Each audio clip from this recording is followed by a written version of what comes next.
एकच मिनिट मस्त उभा राहा. आडवा मोबाईल द्यायचा. हा,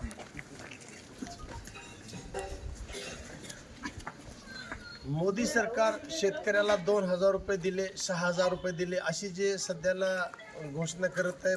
गावोगावी सगळ्यांना एक फसवेगिरीची घोषणा आहे. आणि त्याचं कारण असं आहे की 10,000चं सोयाबीन जर तुम्ही 4,000वर घेतलं असेल तर एका क्विंटल मागं 6,000 रुपयानं लूट केली. म्हणजे याचं उदाहरण समजायसारखं जर सांगायचं असेल तर बसस्टँडवर शेतकरी आला आणि त्याने 1,00,000 रुपयाचं समजा सोयाबीन माल जे काही विकून आणला असेल आणि बसस्टँडला आला आणि त्याचं पाकिट मारलं, एका पाकिट मारणं, आणि शेतकरी म्हणतो की माझं पाकिट मारले, माझ्याकडे काही रुपये शिल्लक नाही, गावाकडे जायला नाही, जेवायला नाही.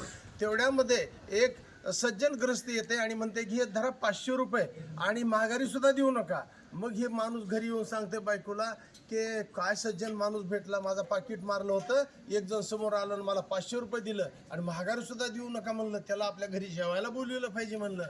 परंतु 2-4 दिवसाला असं कळलं की ज्यानं 500 रुपये दिले होते त्यानंच तुझं पाकिट मारलं होतं. हे सरकार आम्हाला 2,000 रुपये दिले, 6,000 रुपये दिले म्हणते. ह्यानं आमच्या एका एकर सोयाबीनच्या शेतकऱ्याचं 60,000 रुपयाला पाकिट मारले. म्हणजे हे पाकिटमार सरकार आता हद्दपार केल्याशिवाय आता थांबायचं नाही.